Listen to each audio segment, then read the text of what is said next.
हम्म। हाँ चलिए, सॉरी, छोड़ो, लाइव नहीं हो रहा। या स्ट्रीमिंग फ्रॉम ओबीएस कल हो गया था आराम से, आज हो ही नहीं रहा, पता नहीं क्या दिक्कत आ रही है। इधर से ओबीएस दिखा रहा है कि स्ट्रीमिंग चालू है, यूट्यूब पे दिख ही नहीं रहा। छोड़ो छोड़ो, अपना सेशन स्टार्ट करते हैं। फालतू में आपका काफ़ी वेस्ट कर दिया, 10 मिनट वेस्ट कर दिए। हम्म। तो हाँ, मैं बता रहा था कि मैंने सोचा है कि जो अपना मेंटरशिप वाला सेशन है ना, वो सैटरडे संडे की जगह अब से हम सैटरडे में रख लिया करेंगे। और संडे में सुबह में टेस्ट होगा तुम लोगों का, जैसा कि हर संडे होता है। तो शाम को ना वो टेस्ट के क्वेश्चंस का डिस्कशन कर लेंगे, है कि नहीं। वो टेस्ट के जो सॉल्यूशन की पीडीएफ मैं भेजता हूँ, पिछले संडे भेजी थी, उसी पीडीएफ को मैं सबको मतलब सॉल्व करके दिखा दूंगा यहाँ पे। सही है ना।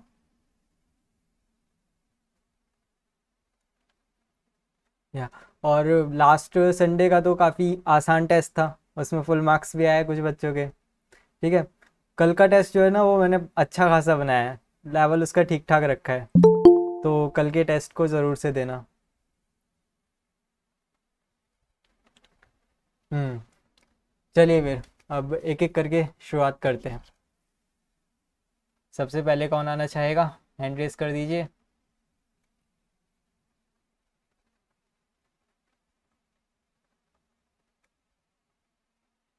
नहीं कि, चलो दीपांशु शर्मा, आप कुछ कहना चाहते हैं।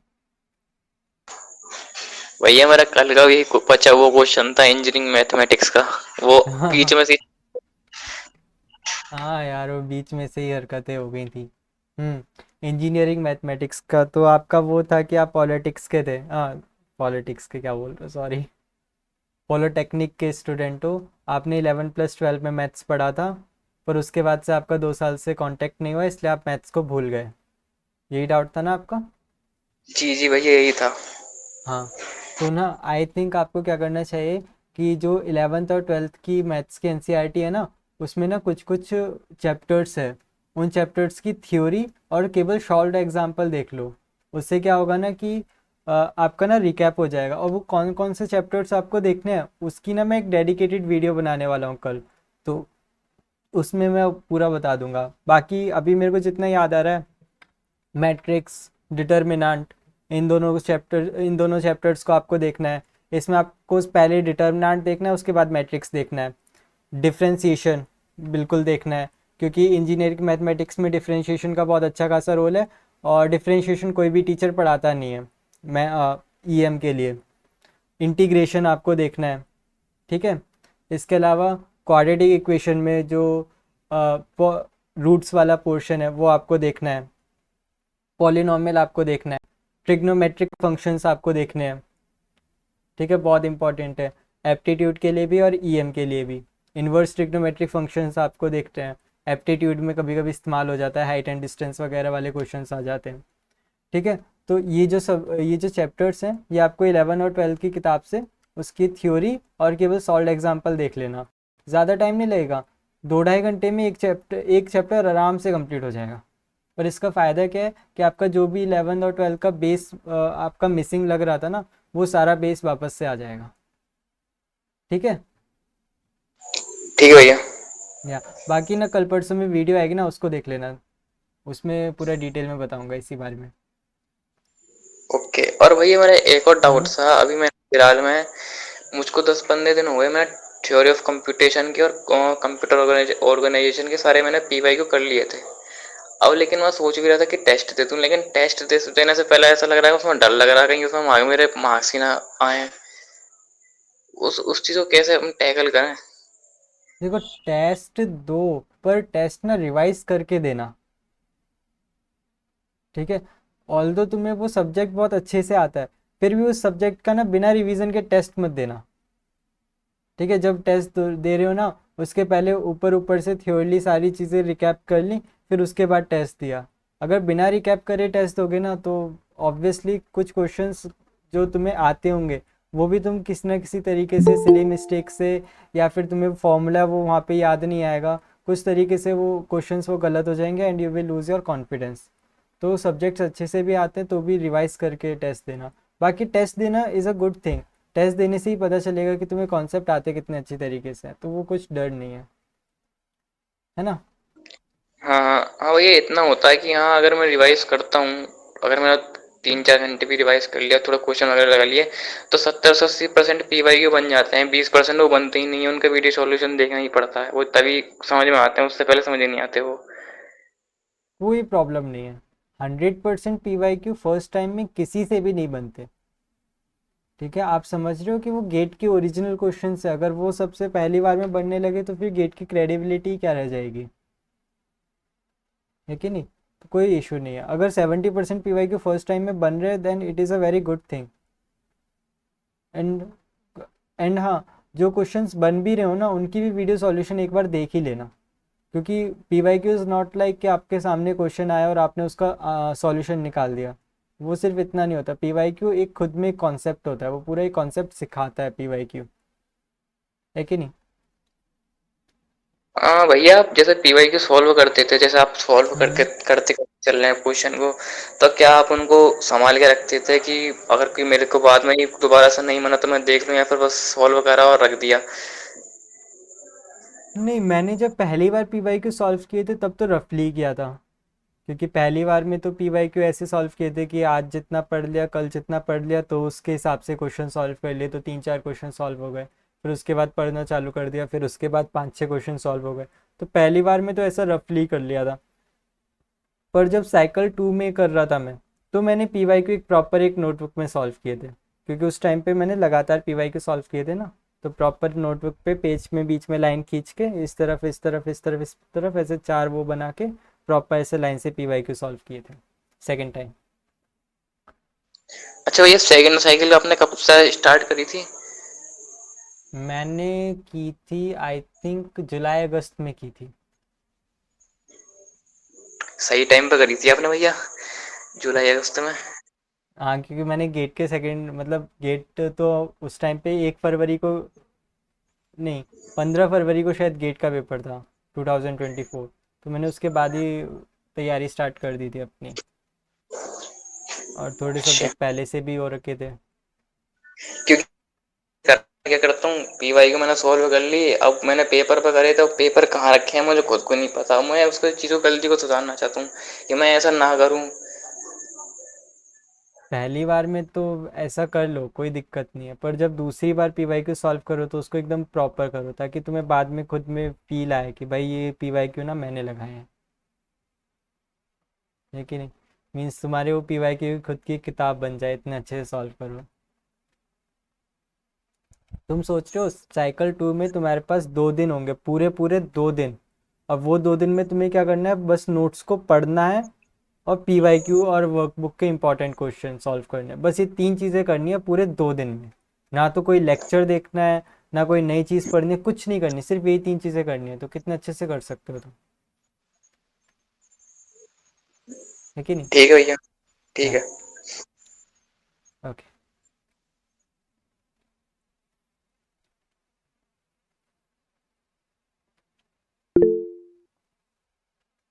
Sam Patil, yes. Syllabus complete करने का टारगेट कब तक रखना चाहिए? अभी तो भाई कितना सिलेबस हो गया आपका। मैं अभी ईएम और डीएम खत्म होने आया है, और मैं सी प्रोग्रामिंग और डेटा स्ट्रक्चर पहले कर चुका हूँ। पर ओके। एक बार रिवाइज करना तो उसमें 5-10 दिन लगेंगे, 10 दिन मान लो। अच्छा, तो फिर तुम ख़त्म करो अपना सिलेबस, सितंबर तक ख़त्म कर दो, एंड सितंबर तक। तक। यस, सितंबर एंड तक ख़त्म कर दो अपना सिलेबस एट मैक्स। सितंबर के आगे मत पहुंचाना, क्योंकि तुम्हारे दो और मिनिमम। सब्जेक्ट ऑलरेडी हो चुके हैं, और दो हाँ। सब्जेक्ट आने वाले 10 डेज में हो जाएंगे, तो सितंबर एंड तक हाँ। तुम्हारे सारे लेक्चर्स, वर्कबुक सारी, और एक एक बार हम्म। सारे पी वाई क्यू, ये 3 चीज़ें ख़त्म, और टॉपिक वाइज टेस्ट, ये 4 चीज़ें ख़त्म हाँ। हो जानी चाहिए।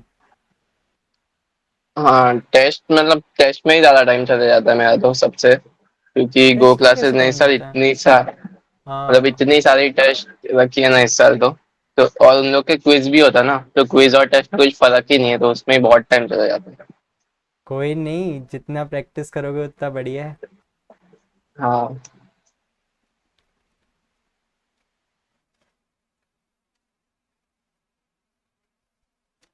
सही है। तो सितंबर एंड तक हाँ। एटमैक्स सिलेबस ख़त्म कर देना। ठीक। या ओके।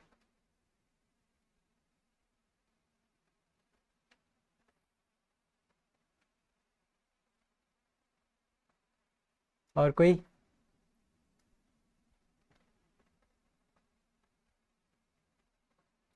कौन है? Amit Kumar?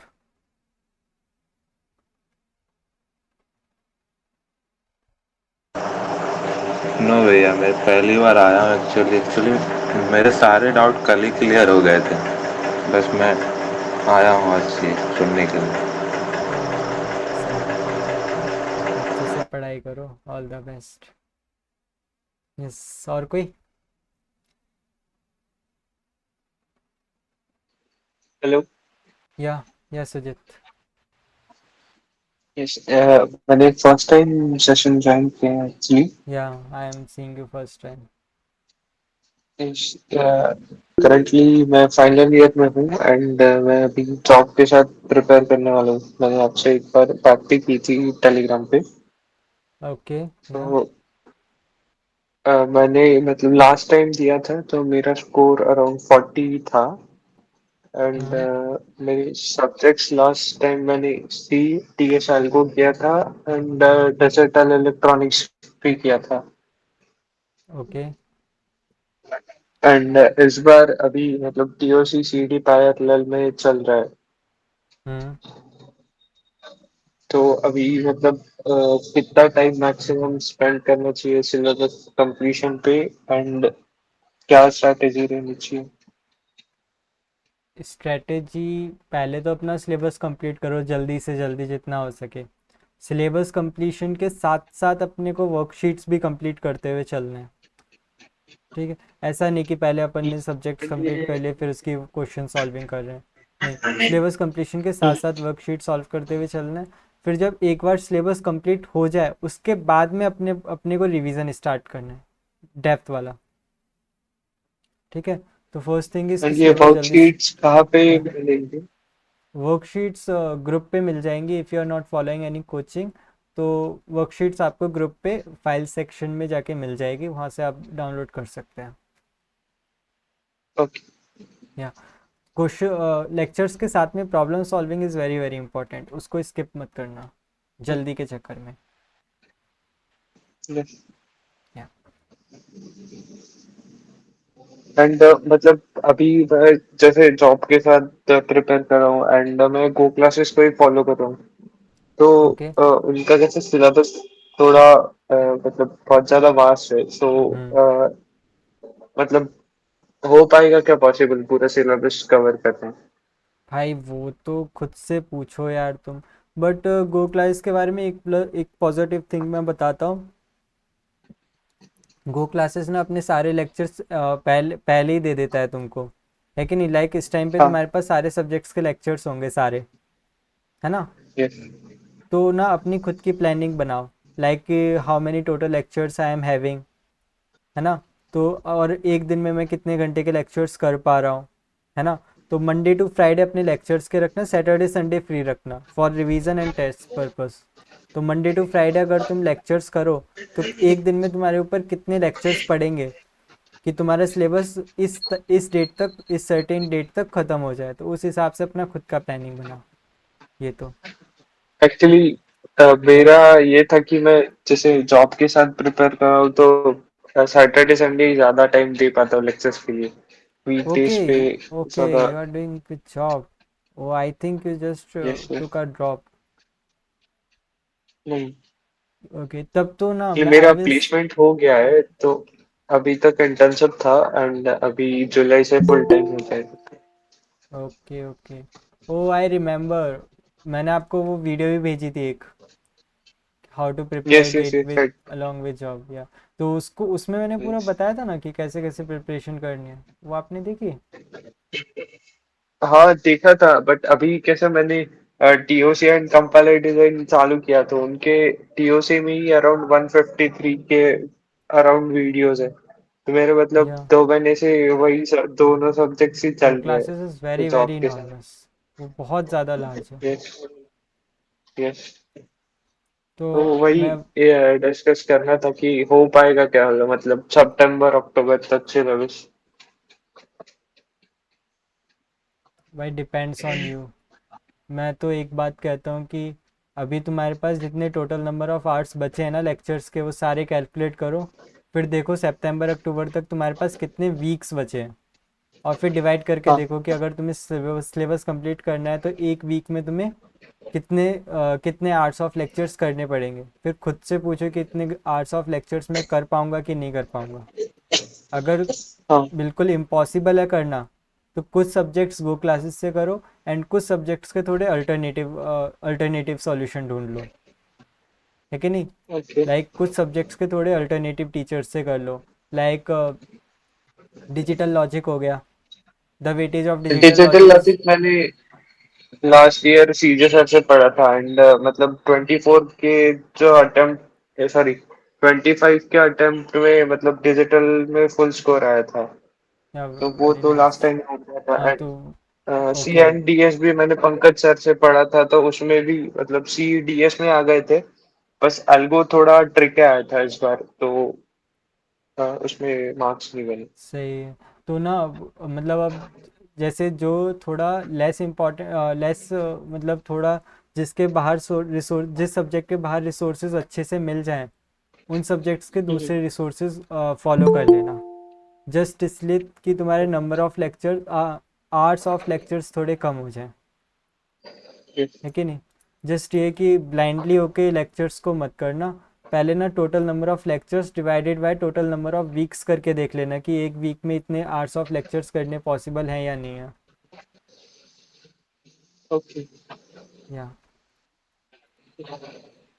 Okay. Thank you. या वेलकम। यस। गो क्लासेस का सब मना कर देते हैं क्योंकि 1000+ आवर्स का कंटेंट गेट के लेवल के ऊपर का रहता है। मैसेज बांटो। गेट के ऊपर का रहता है उतना नहीं। एक्चुअली गो क्लासेस का गेट के ऊपर का भी रहता है, गेट के नीचे का भी रहता है, और गेट का भी रहता है। वो टोटल ही रहता है। गो क्लासेस करना is not a bad thing, but first thing you should ask to yourself कि इतना सारा कंटेंट मैं डाइजेस्ट कर सकता हूँ कि नहीं कर सकता।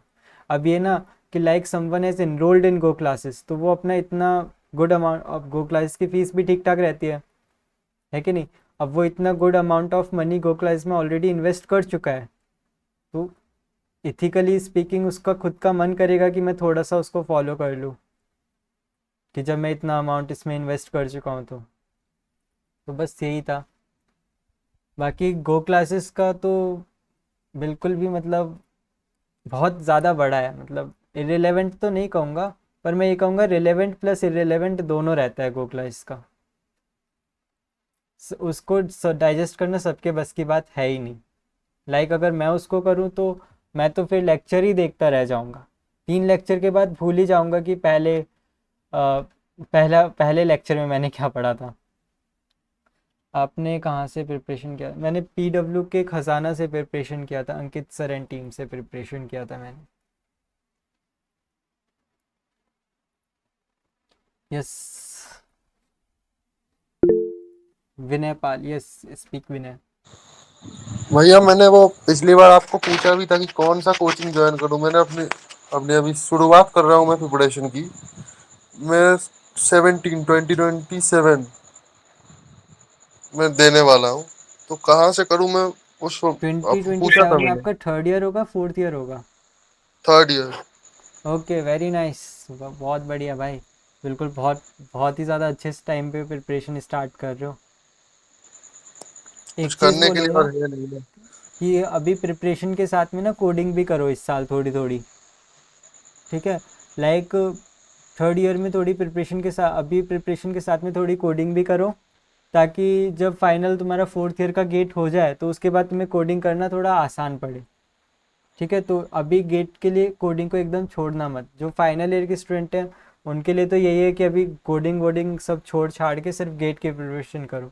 बट जो अभी थर्ड ईयर में अपना अटैम्प्ट देने वाले हैं वो गेट के साथ साथ थोड़ी थोड़ी कोडिंग भी अपनी पैरेलल में करते रहें, ताकि तो फोर्थ मैं ईयर के अभी बाद जब वो कोडिंग शुरुआत करें तो करूँ। उसको आसानी से कनेक्ट कर पाएँ। और कोचिंग कौन सी लोगे, तो आई विल से कि इस टाइम तो तुम ना मतलब डेप्थ में पढ़ो, बढ़िया से मन लगा के सब्जेक्ट पढ़ो। और सबसे बेस्ट थिंग मैं बताऊं तुम्हें कि तुम्हारे जो बुक से पढ़ूँ कॉलेज भैया, में सेमिस क्या, बुक से पढ़ूँ। बुक से पढ़ो भाई, कोई दिक्कत नहीं है, अभी तो और तुम बुक अपनी में बहुत नॉलेज भटक इकट्ठी जाता करो। हूँ। हाँ, बुक में बहुत भटक जाता हूँ। एक सेकंड। नोट्स भी इतने बड़े बड़े हो जाते हैं बुक से पढ़ने पर भी। ना ना, बुक से नोट्स नहीं बनाने, बुक से ज्ञान इकट्ठा करना है बस। You have time to to look at the reference book. तो बुक से तुम अगर तुम्हारा मन करे बुक पढ़ने का तो तुम पढ़ सकते हो, just to enhance your knowledge, not for get. और तो ठीक पढ़ूँ है। कहाँ से? मैं क्या शुरुआत में एप्टीट्यूड और इंजीनियरिंग मैथमेटिक्स से कर सकता हूँ?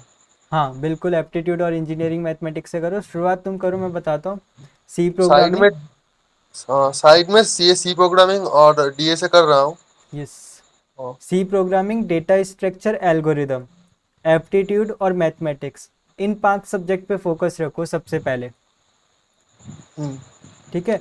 फिर उसके बाद तुम्हारे सेमिस्टर्स में जो जो सब्जेक्ट्स आते जाएं गेट के, लाइक ओएस तुम्हारे सेमेस्टर में आएगा, सीओए भी तुम्हारे सेमेस्टर में आएगा, सीओए तो स्टार्टिंग में ही आ जाता है, ओएस भी स्टार्टिंग में ही आ जाता है।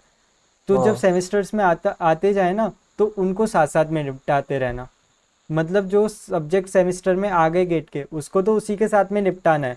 बाकी साइड में अगर टाइम मिले तो गेट के सब्जेक्ट पैरेलल में ले लेना। पैरेलल में इन 5 सब्जेक्ट को फर्स्ट प्रायोरिटी देनी है। सी, डेटा स्ट्रक्चर्स, एल्गोरिदम और एप्टीट्यूड और इंजीनियरिंग मैथमेटिक्स। और मैं बोलूँगा कि अगर तुम्हें मैथ्स में इंटरेस्ट है तो अपने जो मैथमेटिक्स का सिलेबस है वो केवल ईएम तक सीमित मत रखना। ठीक है। डीए का जो हाँ सिलेबस तक। है ना उसको, अगर मैथ्स में तुम्हें इंटरेस्ट है तो मैथ्स का ना सिलेबस जो केवल सीएसई तक लिमिट मत रखना। मैथ्स का जो डीए वाला सिलेबस है ना उसको पढ़ना, if you have interest in mathematics. क्योंकि तुम्हारे पास अभी बहुत अच्छा टाइम है, अगर तुम्हारा मैथ्स अच्छा होगा ना तो आगे जाके बहुत मदद करेगा। Maths is very very important. Like अगर तुम आगे जाके डेटा साइंस में जाते हो तो वहाँ पे मैथ्स के अलावा, मैथ्स के बिना कुछ है ही नहीं, है कि नहीं। हाँ। तो हाँ। अगर तुम्हें मैथ्स में इंटरेस्ट है ना तो अभी से मैथ्स को डेटा साइंस वाले डीए वाले सिलेबस के हिसाब से पढ़ना स्टार्ट कर देना, सीएसई की जगह। अच्छा, अभी अभी कोचिंग नहीं लेना है क्या? कोचिंग कोचिंग ले लेने का सकते भी हो, मन भी नहीं है मेरा। एक साल कोचिंग पहले ले कोचिंग ले सकते लूं? हो। हाँ, कोचिंग 1 साल पहले ले लो, अभी तो अपने हिसाब से सब्जेक्ट्स पढ़ते रहो। क्योंकि वो मतलब कोचिंग में क्या होता है ना, वो मुझे टेस्ट मिलते हैं तो वर्कशीट हाँ, वगैरह मिलती है। मुझे कोचिंग प्रिपेयर में, के लिए नॉर्मली वही चाहिए ना, कि रेलेवेंट हाँ, वीडियो और वर्कशीट। वर्कशीट्स बाकी तो। प्रिपरेशन के लिए वही चाहिए। तो अभी तो ना हाँ, तुम इधर उधर से अपने प्रॉपर एकदम नॉलेज इनहेंस के पीछे पड़ जाओ, क्योंकि तुम्हारे पास बहुत अच्छा खासा टाइम है। मैं अपने मैथ्स आप को पढ़ूं एकदम कहाँ ब्रिलियंट से? बना। मैथ्स पढ़ूंगा तो कोई रिसोर्स? मैथ्स की ना मैं एक एमआईटी की प्लेलिस्ट भेजूंगा, लीनियर अलजेब्रा की प्रोबेबिलिटी की। जो बच्चे आईआईएससी के इंटरव्यूज़ के लिए जाते हैं वो सब उसी को फॉलो करते हैं, मेरे को डीएम करना, I will send that playlist to you. Okay. या और वो प्लेलिस्ट बहुत अच्छी है। एप्टीट्यूड? या एप्टीट्यूड, हाँ, एप्टीट्यूड श्रीनेक जैन सर करके है और एक सौरभ जैन सर के करके है। इन दोनों सर में से किसी भी एक के एप्टीट्यूड देख सकते हो, क्योंकि इनके एप्टीट्यूड बहुत ज़्यादा, इनके नंबर ऑफ लेक्चर्स काफ़ी ज़्यादा हैं, पर ये बहुत बेसिक से लेकर और बहुत एडवांस तक का पढ़ाते हैं, तो वो यहाँ से कर सकते हो। ओके। मतलब गेट में ऐसा क्या होता है कि मैथ और एप्टीट्यूड, ऐसा कुछ एक लिमिट तक पढ़ लिया तो एनफ नहीं होता ना?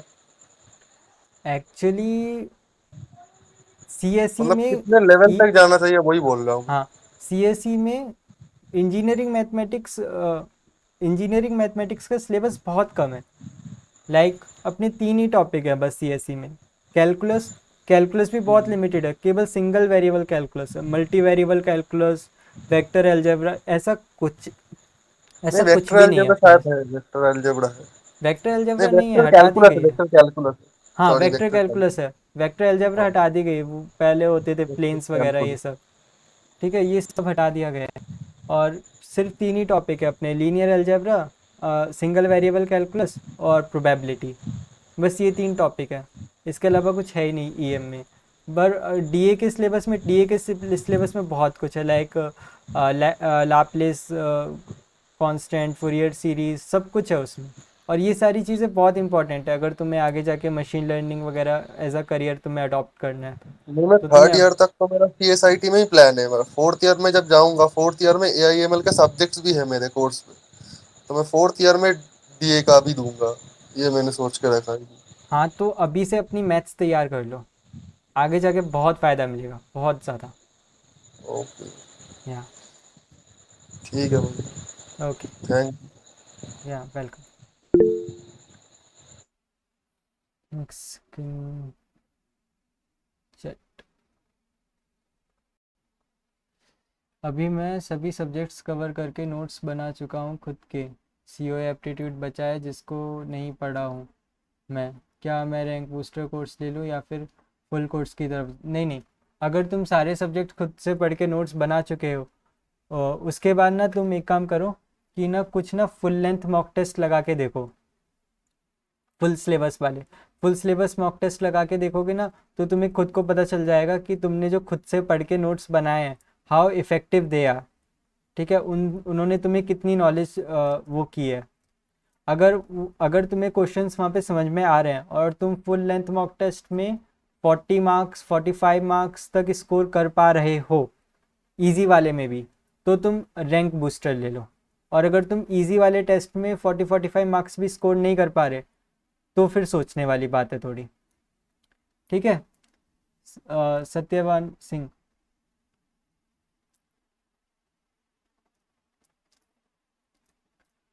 हेलो भैया, अभी मेरा 6 सेमेस्टर एंड हुआ, मैं थर्ड ईयर में अटैम्प्ट दिया था, 39 मार्क्स आए थे सेट 2 में।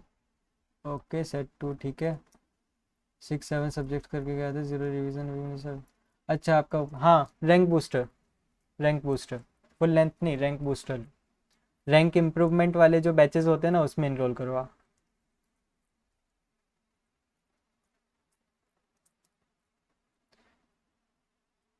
ठीक है भाई। या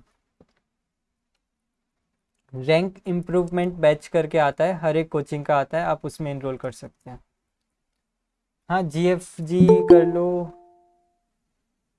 जीएफजी भी कर सकते हो, पीडब्ल्यू भी कर सकते हो।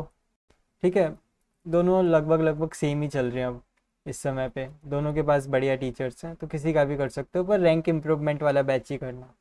ये दूसरे जो बैचेस होते हैं ना, रेगुलर वाले बैच, उसमें मत जाना। रैंक इम्प्रूवमेंट वाले बैचेस में मैं बताता हूँ क्या फ़र्क होता है। पढ़ाते रैंक इम्प्रूवमेंट में भी सारी थ्योरी है, बस नॉर्मल बैच में जैसे एक टॉपिक को 4 घंटे 5 घंटे में पढ़ाएंगे, रैंक इम्प्रूवमेंट वाले बैच में सेम टॉपिक को 2 3 घंटे में उसकी थ्योरी ख़त्म करके बाकी के घंटों में क्वेश्चन प्रैक्टिस करवाएंगे। रैंक इम्प्रूवमेंट वाले बैच में थोड़े नंबर ऑफ क्वेश्चन ज़्यादा हो जाते हैं, और जो थ्योरी है ना वो थोड़ी फटाफट पढ़ाई जाती है। तो थ्योरी फटाफट तुम्हें डाइजेस्ट करने में दिक्कत नहीं होगी, क्योंकि तुम ऑलरेडी एक बार सारे सब्जेक्ट पढ़ चुके हो। ओके।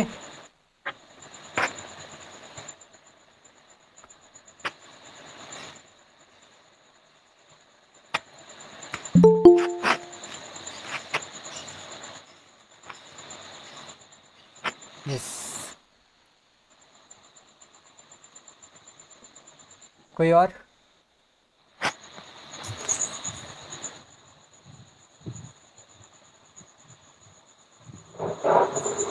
या विनय, आप कुछ?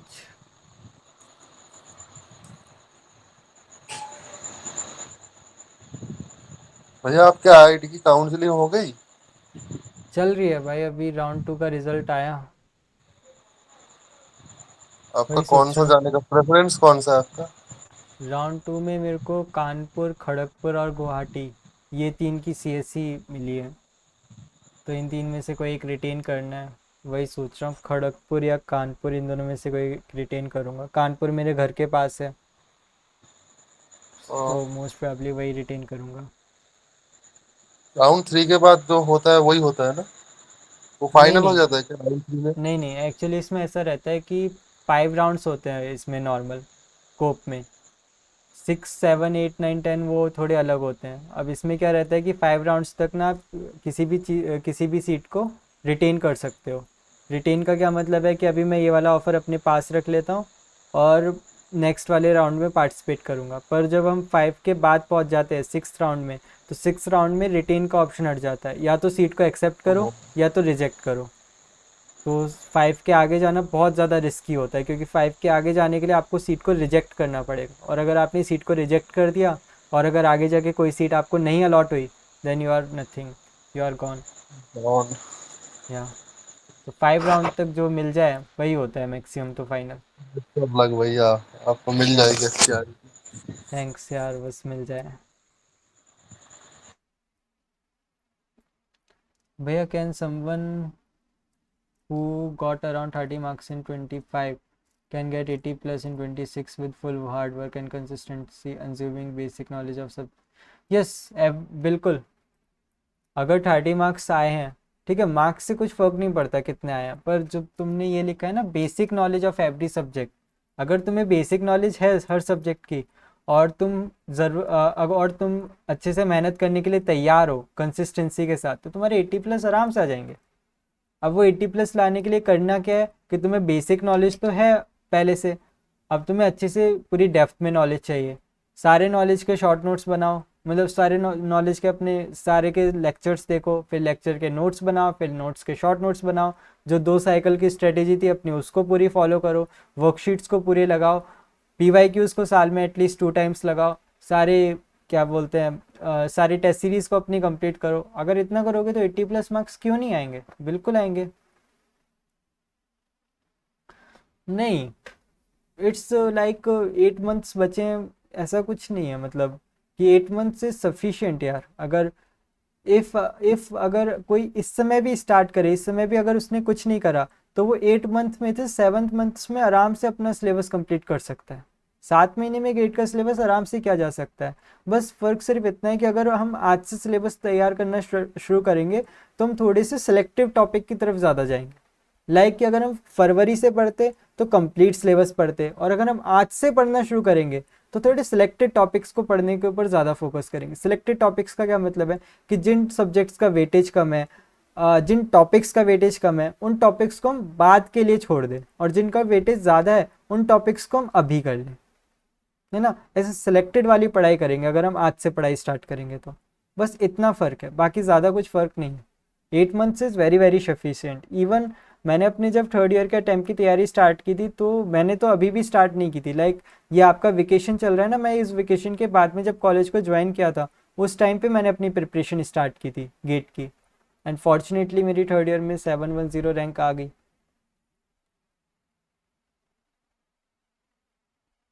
भैया मल्टीपल वर्क नहीं, नहीं, एक ही वर्कबुक करो, पहले उसको कंप्लीट करो एक वर्कबुक को। 4 वर्कबुक के 2-2 पेज करने से बहुत ज़्यादा बेटर है कि एक वर्कबुक के सारे पेजेस कंप्लीट करना, ठीक है। अभी तक मुझे नहीं लगता कि कोई इंसान इतना कर पाया है कि, जहाँ तक मैं जिन लोगों को जानता हूँ, कोई इंसान इतना कर पाया है कि उसको एक ही वर्कबुक को दोबारा से सॉल्व करने का मौका मिला हो, ठीक है। एक ही वर्कबुक को लोग पूरा नहीं कर पाते हैं, तो आप मल्टीपल टाइम्स तो अभी छोड़ो, पहले एक वर्क को पूरा करने की कोशिश करो 100% कंप्लीट।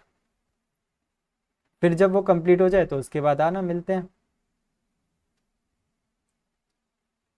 या okay, welcome.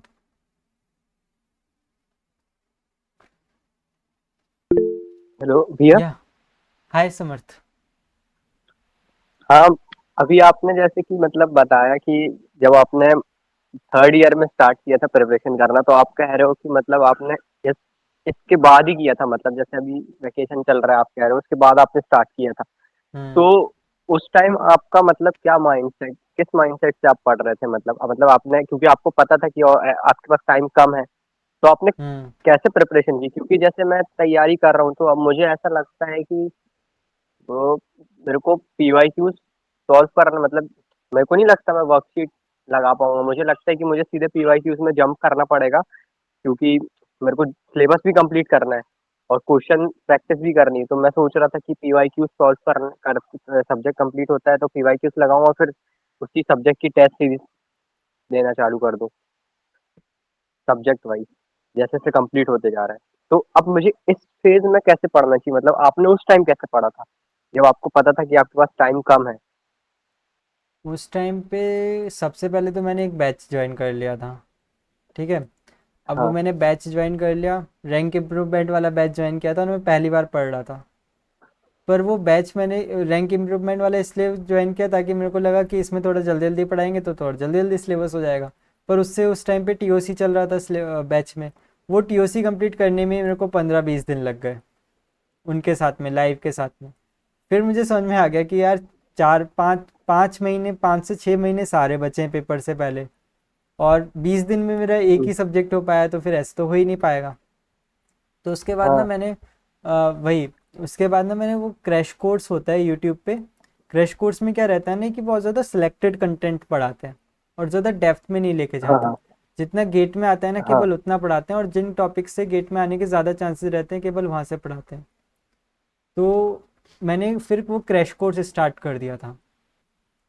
Crash course start किया, प्रैक्टिस के ऊपर ज़्यादा ध्यान दिया। कम टॉपिक पढ़े पर उन टॉपिक की प्रैक्टिस अच्छे से की, वर्कबुक अच्छे से सॉल्व की। अब पी वाई क्यू ज़्यादा मैं लगा नहीं पाया था, क्योंकि मैंने सोचा पी वाई क्यू बाद में लगा लूँगा, तो पी वाई क्यू ज़्यादा लगा नहीं पाया था। पर मैंने वर्कबुक अच्छे से सॉल्व की थी, सिलेक्टेड टॉपिक्स की वर्कबुक अच्छे से सॉल्व की थी। फुल लेंथ मॉक टेस्ट भी ज़्यादा नहीं दे पाया था, 2-3 मॉक टेस्ट ही दे पाया था। पर मेरे को लगता है कि वो जो मैंने वर्कबुक वहाँ पे सॉल्व की थी ना उन सिलेक्टेड टॉपिक्स की, उन्हीं वर्कबुक को सॉल्व करने की वजह से मैं उन सेलेक्टेड टॉपिक्स के क्वेश्चंस में एग्जाम में अच्छे से अटैम्प्ट कर पाया। और मेरा माइंडसेट क्या था, मेरा माइंडसेट इज़ लाइक कि मुझे रियलाइज़ हो गया, मेरा माइंडसेट ये था कि अपने में गेट झील गेट झील की वर्कबुक मैंने लगाई थी, वहीं से मेरी गेट झील की एक्चुअली। तो फिर क्या बोलते हैं, हाँ मैं कहाँ था, हाँ माइंडसेट मेरा ये था कि मेरे को लग गया था कि इस साल तो मेरा गया, सिर्फ 5 महीने बचे। तो मैंने सोचा था कि इस साल मैं गेट का अटेम्प्ट दे देता हूँ, जैसा होगा हो जाएगा, नेक्स्ट ईयर अच्छे से तैयारी करूँगा। ये मेरी माइंडसेट थी। तो मैंने उसको ना समझ के ही दिया था कि गेट तो मेरा गया काम से, ये समझ के दिया था, और फॉर्चुनेटली गेट मेरा हो गया। तो बस यही है, हाँ उससे मेरे को बस यही मिला कि जो मैंने वर्कशीट सॉल्व की थी ना, बस उसने मेरा एग्ज़ाम में, फाइनल एग्ज़ाम में मेरा साथ दिया। तो ये तो मैं बोलूँगा कि directly P Y Q is important, but P Y Q से पहले वर्कबुक सॉल्व करना, प्रैक्टिस करना बहुत ज़्यादा ज़रूरी भैया है आप कि नहीं? मेरे को वो वर्कशीट हम्म। आपके पास में, मतलब पीडीएफ है क्या उसकी वर्कशीट की? हाँ है ना, अपने ग्रुप में पिंड है, ग्रुप में फाइल्स वाले सेक्शन में मिल जाएगी। एक्चुअली ना भैया मैं ग्रुप में ऐड नहीं हूँ। मैं दीपांशु को बोलूंगा, मेरे को ऐड कर देगा वो, या मैं ज्वाइन हो ओके, जाऊंगा। मेरे को डीएम कर देना @गेट अर्पित पे, अर्पित गेट, हाँ अर्पित गेट करके है। दीपांशु को बोल देना, कोई भी भेज देगा। हाँ भैया, क्योंकि मैं ना बहुत, मतलब मुझे ऐसा लग रहा है कि एक्चुअली मुझे क्या कॉन्फिडेंस बूस्ट करना है, तो मुझे ऐसा लग रहा है कि अगर मेरे सब्जेक्ट कंप्लीट होंगे तो मुझे ऐसा नहीं लगता कि शायद उससे मेरा कॉन्फिडेंस बूस्ट हो, क्योंकि मैंने वर्कबुक सॉल्व नहीं करी है, सिर्फ मैंने यस। सिलेबस सब्जेक्ट कंप्लीट कर लिया, ये बात अलग है। और मुझे वर्कबुक भी लगानी है साथ ही साथ, और मैं सीधे पीवाईक्यूज में जंप करने की सोच रहा हूँ। या वर्कबुक सॉल्व करने के बाद ही कॉन्फिडेंस आएगा। एक्चुअल में होता क्या है ना कि देखो, P Y Q is like कि 4 क्वेश्चन है 4 कॉन्सेप्ट के, एंड वर्कबुक इज़ लाइक कि एक ही कॉन्सेप्ट के 10 क्वेश्चन। तो जब एक ही कॉन्सेप्ट के हाँ अपन 10 क्वेश्चन सॉल्व करेंगे ना, तभी उस कॉन्सेप्ट पे अपने को कॉन्फिडेंस आएगा, है कि नहीं? और आप गेट सही में कह क्या रहे हो रहता भैया। है ना, मेन एग्जाम में क्या रहता है कि तुम्हारे पास सिलेक्टेड कॉन्सेप्ट्स हो ना, और वो बहुत अच्छे से रेडी हो, तो गेट में कम से कम इतना कॉन्फिडेंस रहता है कि अगर इन कॉन्सेप्ट से क्वेश्चन आएगा तो मैं सॉल्व कर दूंगा इनको। भैया और हम्म। अब आप एक मदद और कर दीजिए, मतलब आपके पास या में वो है क्या सिलेक्टेड टॉपिक्स, मतलब क्योंकि मुझे समझ नहीं आता कौन सा इंपॉर्टेंट, तो मैं सब कुछ पढ़ लेता हूँ, सब डीप में पढ़ लेता हूँ एकदम। ऐसे मैं अभी ठीक, तो यही पढ़ रहा हूँ इस हिसाब से, क्योंकि मुझे ऐसा ठीक है लग रहा मैं है कि बता टाइम है कम, तो या उसके ठीक लिए। है, तो मैं वो सिलेक्टेड टॉपिक्स का पीडीएफ भेज दूंगा, मेरे पास है। हाँ भैया, एक बस बस चीज़ और मेरे को सजेस्ट करूंगा हाँ कि अपनी ना एक वीडियो है यूट्यूब पे, उस वीडियो का नाम मेरे को ध्यान नहीं आ रहा, उसमें ना मैंने एक स्प्रेडशीट दिखाई थी। वो स्प्रेडशीट में क्या ना, 2003 से लेके अब तक के हर एक पेपर में कौन सा टॉपिक से कौन से कौन से सब्जेक्ट से कौन से टॉपिक के कितने मार्क्स के क्वेश्चंस पूछे गए हैं, वो हाँ पूरी स्प्रेडशीट बनी हुई है। तो वो भी तुम्हारी कुछ मदद कर सकती है टू नोटिफाई कि कौन सा टॉपिक है जो एकदम लीस्ट इम्पोर्टेंट वाला है। हाँ भैया, अभी तो मैं बहुत मतलब ऐसा लग रहा है मेरे को कि प्रेशर टाइप का महसूस हो रहा है ना, क्योंकि मुझे ना जल्दी जल्दी कंप्लीट करना है और अच्छे से कंप्लीट करना है। मतलब ऐसा नहीं कि मैं या आगे बढ़ते जा रहा हूँ और जल्दी पीछे को जल्दी मुड़ते भी जा रहा हूँ। करना है, अच्छे से करना ज़्यादा इम्पोर्टेंट है। वर्कबुक सॉल्व हाँ करना बहुत ज़्यादा इम्पोर्टेंट। मैं बताता हूँ भैया, सिर्फ आपके पीवाई। हिसाब हाँ, से मुझे मतलब एक सब्जेक्ट कंप्लीट करके फिर उसकी वर्कबुक लगानी चाहिए, नहीं नहीं, टॉपिक वाइज साथ साथ मुझे साथ लगाना साथ, चाहिए? बिल्कुल साथ साथ। सब्जेक्ट कंप्लीट करके वर्कबुक किसी को भी नहीं लगानी चाहिए, चाहे उसका कैसा भी कंडीशन, कैसा भी केस क्यों ना हो। ये बहुत ही ज़्यादा गलत हैबिट है। साथ साथ ही वर्कबुक सॉल्व करनी चाहिए हमेशा। तुम किसी भी कोचिंग वगैरह में जाते हो तो उसमें जो डीपीपी है, उसको नाम डीपीपी क्यों हाँ दिया गया, डेली प्रैक्टिस प्रॉब्लम, ताकि डेली की डेली प्रैक्टिस होती रहे। सबका यही फंडा रहता है कि पढ़ो फिर क्वेश्चन सॉल्व करो, फिर पढ़ो फिर क्वेश्चन सॉल्व करो, बाद में नहीं। हाँ भैया, या थैंक यू भैया। या बस मुझे ओके, वो वेल, आप, हाँ, मैं पीडीएफ का वो हेल्प कर दीजिएगा, बाकी मैं फिर क्वेरी लगेगी तो फिर आपसे डिस्कस कर लिया करूँगा। बिल्कुल, ओके, बिल्कुल, ओके, वेलकम। थैंक यू भैया। या फोर्थ ईयर वाले अटेम्प्ट के लिए कब से रीस्टार्ट किया था प्रिपरेशन, और फिर क्या अप्रोच रही थी as you prepared at decent level in third year? हाँ, फोर्थ ईयर वाले अटेम्प्ट के लिए मैंने अपने गेट के नेक्स्ट डे से ही प्रिपरेशन स्टार्ट कर दी थी। क्यों? क्योंकि थर्ड ईयर वाला अटैम्प्ट तो मैंने ऐसे ही दिया था, मेरे को उसकी रिज़ल्ट की कुछ वरीड वगैरह पड़ी नहीं थी कि क्या रिज़ल्ट आएगा क्या नहीं आएगा। My aim was the fourth year attempt. और डी प्रिपरेशन का अप्रोच क्या रहा था कि थर्ड ईयर में मेरी रैंक तो आ गई, but the problem third year की प्रिपरेशन में भी प्रॉब्लम ये थी कि थर्ड ईयर में मैंने क्रैश कोर्स से पढ़ाई की थी। क्रैश कोर्स में क्या रहता है कि वो आपको क्वेश्चंस को सॉल्व करना सिखा देते हैं कि लाइक इस टाइप का क्वेश्चन आएगा तो आपको ये फॉर्म लगा के ऐसे ऐसे सॉल्व कर देना। बट वो किसी भी चीज़ को ना डेप्थ में नहीं पढ़ाते, वो पढ़ा ही नहीं सकते इतने कम टाइम में डेप्थ में टीचर्स, है ना। तो उसके कारण क्या हुआ था कि मेरे को मोस्ट ऑफ द सिलेबस दोबारा से पढ़ना पड़ा था, डेप्थ में पढ़ना पड़ा था। तो एकदम रेगुलर स्टूडेंट की तरह ही, जैसे एक नया स्टूडेंट होता है, बिल्कुल 90% मेरे को उसी की तरह तैयारी करनी पड़ी थी अपने फोर्थ ईयर में। बट बस फ़र्क सिर्फ इतना है कि मेरी तैयारी फोर्थ ईयर की थोड़ी जल्दी हो गई थी, क्योंकि मुझे वहाँ पे समझने में वगैरह ज़्यादा टाइम लगता नहीं था। मैं थोड़ी स्पीड में भी लेक्चर्स देख लेता था, क्योंकि मेरे को सब कुछ समझ में आ रहा होता था 90%। तो ये मेरी तैयारी का अप्रोच था। ओके, सिलेबस या मेरा जुलाई अगस्त तक सिलेबस ख़त्म हो गया था। डिस्क्रीट मैथमेटिक्स बची थी मेरी, क्योंकि उसी का डिस्क्रीट मैथमेटिक्स का ही सोर्स मेरे को कहीं पे भी मिल ही नहीं पा रहा था, स्पेसिफाइड ही नहीं, और डिस्क्रीट मैथमेटिक्स के ही मेरे मार्क्स भी कटे थे एग्ज़ाम में।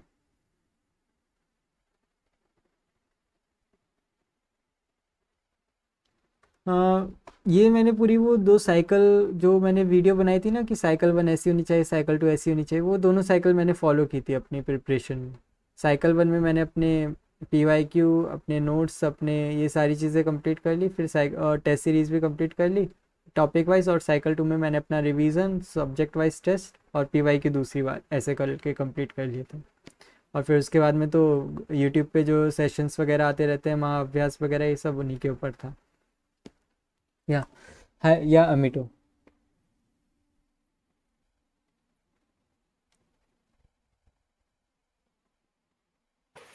Hello, hello. हाय, या आवाज़ आ रही है। So ma'am, recently I have started the preparation for the 26. So I started with the C from the compass shop, and currently I have completed 3 or 4 chapters, and I am giving the DPP and the weekly test from the TED coaching. Okay, so in the okay, DPP, like mostly 50 to 55% I can my options are correct. Like out of there is 8 question, then 5 or 4 question I can solve. Then rest of the question it might be wrong. So it's a correct path or not? It's correct, it's correct, but I will suggest कि जो question solve हो गए ना उनके ऊपर ज़्यादा ध्यान देना। लाइक उसको दिमाग में मत रखना कि मेरे से कुछ हो नहीं रहा, मेरे से कुछ हो नहीं रहा, ये फीलिंग दिमाग में मत आने देना। You are solving already 70% question right and it's a great thing. ठीक है, तो 70% के ऊपर ज़्यादा फोकस करो। वो जो 30% है ना उसको अपनी प्रैक्टिस में रखो कि लाइक ये कॉन्सेप्ट मेरे से क्यों सॉल्व नहीं हुआ, उसके ऊपर ध्यान दो रेदर देन कि मेरे से सॉल्व ही नहीं हुआ इसके जगह पे। ठीक है, धीरे धीरे करके वो 70% वाला जो गैप है वो फिल होता रहेगा एंड तुम्हारा काम हो जाएगा। तो you are on a right path. Okay, so next question is the DPP and what can I say weekly test. I am not giving from that coaching. So should I go with workbook also? या workbook and test both are important. Like I will say I always say कि test is not for practice. Practice के लिए workbook होता है। Test का सिर्फ काम इतना होता है कि वो आपको टाइम बाउंडेशन लिमिटेशंस की फीलिंग दे देता है, प्रेशर की फीलिंग दे देता है कि आपको 30 मिनट में इतने क्वेश्चन सॉल्व करने हैं, तो आप 30 मिनट में इतने क्वेश्चन इतने कॉन्सेप्ट्स को रिकैप कर पा रहे हो कि नहीं कर पा रहे हो, ये फीलिंग दे देता है test. It is the only purpose of test. Test का केवल काम होता है कि आपकी गलतियों को ला के आपके सामने रख देना। वर्कबुक इज़ फॉर प्रैक्टिस, वो होती है आपकी प्रैक्टिस के लिए। लाइक आपको एक ही तरीके के कॉन्सेप्ट में कंफर्टेबल बनाने के लिए वर्कबुक होती है। तो वर्कबुक एंड टेस्ट सीरीज दोनों इंपॉर्टेंट है। Okay, good. Thank you. Welcome. Okay फिर आज ओके भैया, थैंक यू। या गुड नाइट।